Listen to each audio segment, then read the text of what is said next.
RCR, la red que comunica y une al Perú.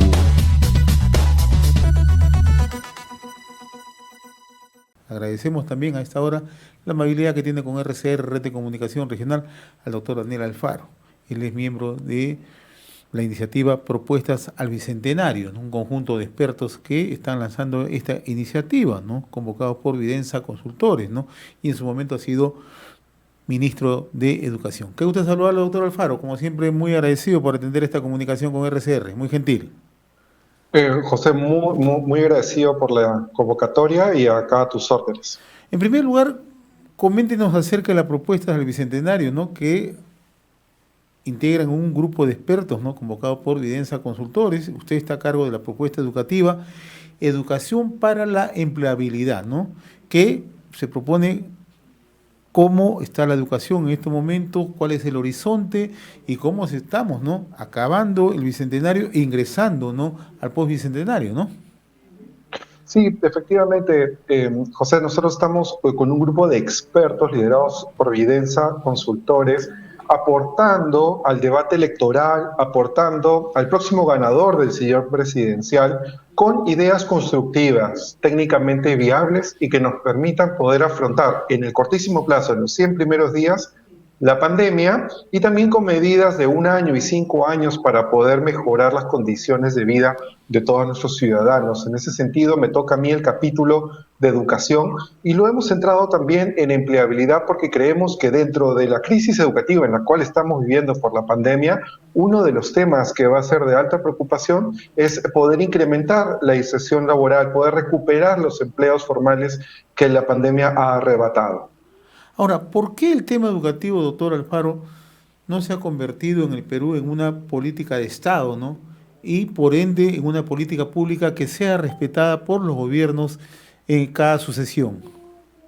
Excelente pregunta. Yo creo que sí se requiere mayor madurez política por parte de los actores, tanto en el gobierno ejecutivo como en el legislativo, para plantear una agenda común, una agenda que nos permita avanzar en la reforma educativa sin importar el tinte político de turno, ¿no? Y eso es despolitizar a la educación. ¿A qué me refiero con ello? A que nosotros en el Perú ya hemos implementado reformas importantes, como por ejemplo la reforma universitaria, la reforma magisterial. Ahora estamos profundizando en la reforma de los institutos y escuelas de educación superior.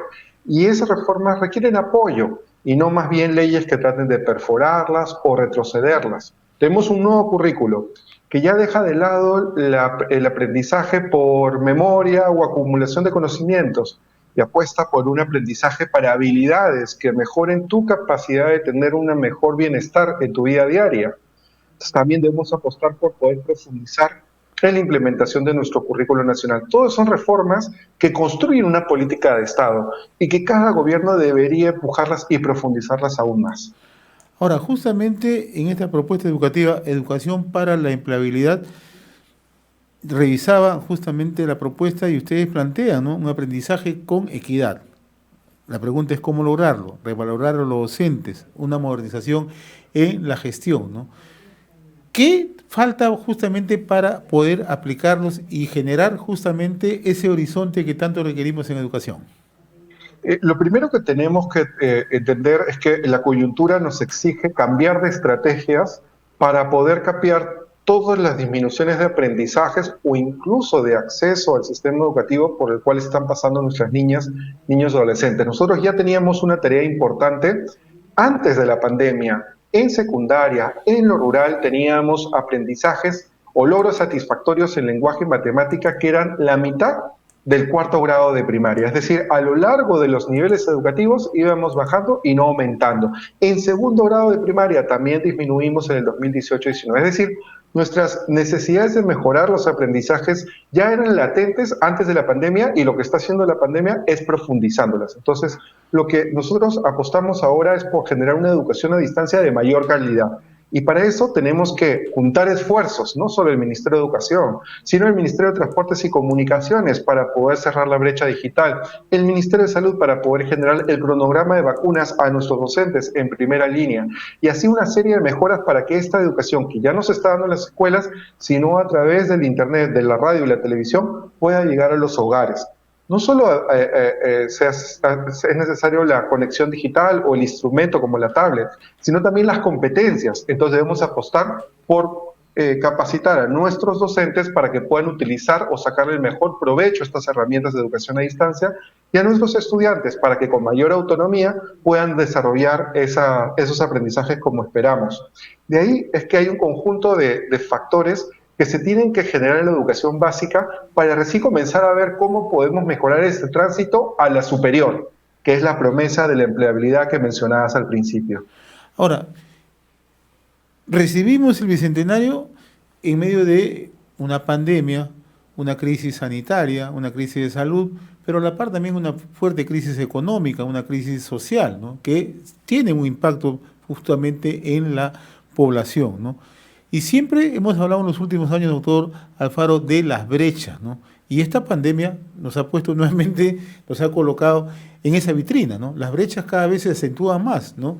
Muchas veces entre el ámbito urbano y el ámbito rural, ¿no? Si bien es cierto y hay que reconocer, hay avances justamente en el acompañamiento virtual, hay avance en el trabajo remoto, en la educación a distancia, pero también vemos que eso no llega a todo, ¿no?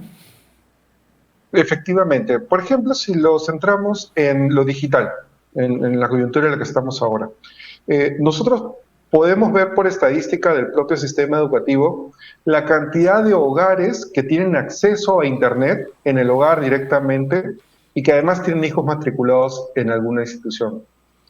Esa cantidad de hogares en porcentaje no llega al 20% del total de los alumnos matriculados, ¿no? El resto de alumnos puede conectarse a través del dispositivo celular del papá o de la mamá, pero muchas veces ellos tienen que trabajar, salir de la casa, y eso interrumpe el proceso educativo. Entonces, ahí hay una brecha grande de conectividad. Pero si nosotros profundizamos un poco en esa brecha, podemos ver que el urbano es de 25%, pero en lo rural es de 3%. Entonces, las grandes brechas o cambios o diferencias que hay de acceso a una educación de calidad son todavía profundas en nuestro país. ¿Y dónde necesitamos que exista una mayor calidad? En lo rural, en lo más alejado, en donde hay menos oportunidades de progreso. Porque si el sistema educativo es justamente el motor que en el futuro va a eliminar las brechas sociales porque va a dar igualdad de oportunidades a todos, entonces el sistema educativo no puede reproducir las brechas sociales en el propio sistema. Es decir, la educación, por encima de todos los otros sectores, debería tener igual acceso a una educación de calidad, no importando dónde estés, no importando la lengua que hables, no importando la edad que tengas, no importando tu discapacidad o no importando el género que tengas. Es bien importante que podamos afianzar ese cierre de brechas para lograr una mayor cohesión social en el futuro. Hoy que se discute justamente el tema de la educación en función al presupuesto, el estudio que ustedes también presentan es que hablan de un presupuesto pro salario, ¿no? Un presupuesto que no está más orientado a infraestructura, a formación docente, a capacitación con mayor aprehensión de los propios estudiantes, ¿no? ¿Ese es un vacío, cree usted? Creo que ha sido potente que en los últimos 5 años haya podido reconocer la labor del magisterio con un incremento salarial de 1.555 a 2.400 soles la jornada de 30 horas semanales. Este incremento ha afectado o ha beneficiado tanto a los docentes nombrados como a los contratados, y eso ha hecho de que la porción del gasto en remuneraciones como total del gasto de educación, que es el gasto más grande del país, supere el 50%. Es decir, más del 50% del gasto se va a remuneración docente. Y es importante mencionarlo porque el docente es la clave de los aprendizajes y reconocer su labor es lo primero que debe hacer la política educativa, pero no es lo único que necesita. El docente también necesita de una infraestructura segura, necesita de materiales educativos acordes y necesita de una capacitación para que pueda desarrollar o implementar este currículo en óptimas condiciones. Por eso lo que se viene en la política educativa a futuro es poder mejorar todas esas condiciones del entorno para darles las herramientas a que puedan desarrollar todo su potencial. Y sí, seguir incrementando los salarios docentes que todavía no están a la altura que ameritan, ¿no? que se requiere, pero a través siempre de la meritocracia, a través de evaluaciones donde ellos puedan reflejar la mejora de sus competencias y en reconocimiento a ello, la mejora salarial. Ahora, permítame recoger algunas apreciaciones suyas como experto y dentro de la cercanía a la realidad, en la experiencia que usted tiene como ministro de Estado, ¿no? Hoy se están proponiendo, ¿no? Un candidato propone, ¿no? Destinar el 10% del Producto Bruto Interno a la educación. Estamos hablando del Producto Bruto Interno, no ni siquiera el presupuesto. ¿Esto es factible? Me parece positiva la prioridad política que se le quiere dar a la educación, tanto en la propuesta del señor Castillo como en la propuesta de la señora Fujimori, pero yo recomendaría caminos más viables, ¿no? Ni el 10% de la promesa del señor Castillo, ni el 6% de la promesa de la señora Fujimori parecen viables dadas las circunstancias financieras del país. Y te lo pongo en algunas cifras. ¿Cómo no? Si nosotros quisiéramos, por ejemplo, saltar del 3.8% que estamos ahora al 6% del PBI, que es la propuesta de la candidata Fujimori, tendríamos que incrementar el presupuesto de educación en un 80%.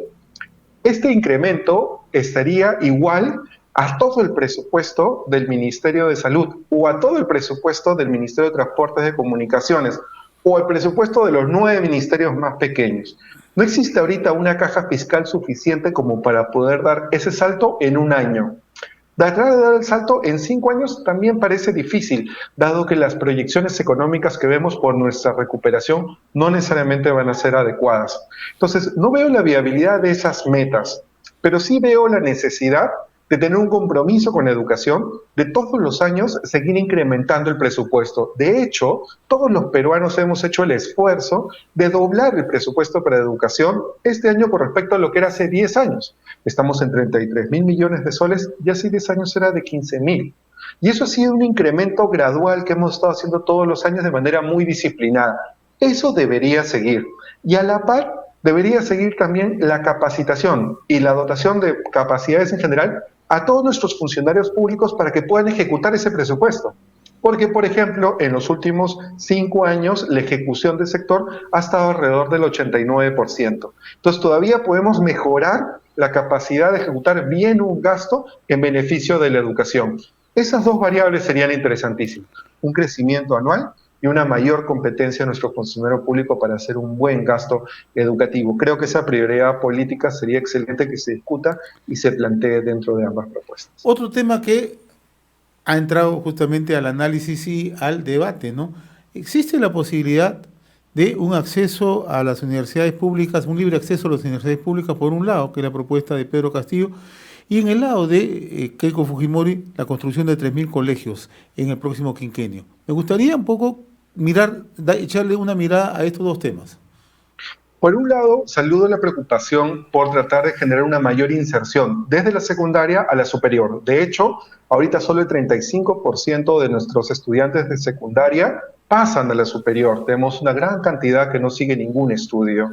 De hecho, también la cantidad de personas en el país que, por ejemplo, son del tercio superior en secundaria, vienen en un colegio público, están en quintil 1 de pobreza, y que no han pasado educación superior son de más de 230.000 personas. Entonces, hay unos grupos enormes de personas que deberían tener la oportunidad de hacer estudios superiores y no las tienen. Pero ¿cuál es el mejor camino para poder darles ese derecho, facilitarles esa transición? No creo que sea el del ingreso libre a universidades, sino mejorar las competencias de educación básica para poder encontrar los diferentes talentos que tienen y dónde se puedan potenciar mejor esos talentos, que no necesariamente puedan ser en una universidad. De hecho, está la educación superior tecnológica y la técnico-productiva y la pedagógica y la artística, que también brindan excelentes oportunidades de desarrollo futuro y que en menos tiempo pueden desarrollar competencias específicas para una inserción laboral productiva y decente, ampliando la capacidad de subir este 35% que todavía tenemos restringido de acceso de la básica a la superior. Y con eso cambiar un poco la mentalidad de que solo en el país vale el título universitario. En el país también están los títulos técnicos y que ahorita nos podrían ayudar mucho para poder tener una recuperación económica más acelerada. Yo creo que debería darse mucho más importancia a la educación superior tecnológica y técnico-productiva en estos 5 años que siguen. Y la segunda pregunta que yo le planteaba era la construcción de 3.000 colegios que ha propuesto Keiko Fujimori, que a la par también ha propuesto enfatizar en los centros tecnológicos, ¿no? Sí, me parece interesante que también la candidata haya mencionado la educación técnico-productiva y lo dijo en el discurso de Chota. Saludo esa intención. Saludo también la preocupación que tiene por la construcción de colegios, pero ahí también recomendaría que no sean focalizados en colegios nuevos, ¿no? Nosotros tenemos ahora nuestra planta de infraestructura educativa, tiene una cantidad fuerte de colegios que necesitan una reparación parcial o total, es decir, colegios que no resistirían un sismo. Estamos hablando del 26% de colegios. Si son en el país 55.000 locales educativos, estaríamos hablando de 14.000 que necesitarían una intervención, una cifra mucho mayor a la 3.000 que nos dio la candidata. Por ello, es importante focalizar esa inversión, ¿no? Focalizar justamente para atender el mayor riesgo. Y ya el Ministerio de Educación tiene un plan de cierre de brechas de infraestructura educativa donde coloca en primer lugar a los colegios que más lo requieren, justamente por su deterioro. Y lo que se necesita es la madurez política para asignar ese gasto en donde más se necesita. Creo que ese sería un mejor enfoque de cómo darle vida a ese interés político de atender nuestra infraestructura en el país. Lo comprometo, doctor Daniel Alfaro, para más adelante seguir abordando estos temas de educación y justamente dentro de un enfoque de la experiencia que tú tienes y también actuando, si es posible o no, ejecutar las propuestas, ¿no? Porque más allá de lanzar una crítica, lo importante es ver si son o no son viables justamente esta propuesta. Le agradezco la gentileza y felicitarlo por esta iniciativa Propuestas al Bicentenario, ¿no? Que sé que se está articulando en distintos sectores, ¿no? Y es una contribución justamente a abrir el debate y sobre todo para generar políticas de desarrollo en el país. Le agradezco la gentileza. Te agradezco mucho, José. Pueden visitar la web que es propuestasdelbicentenario.pe. Están todas las propuestas y encantado y a tus órdenes para una próxima oportunidad. Muchas gracias. Gracias. RCR, la red que comunica y une al Perú.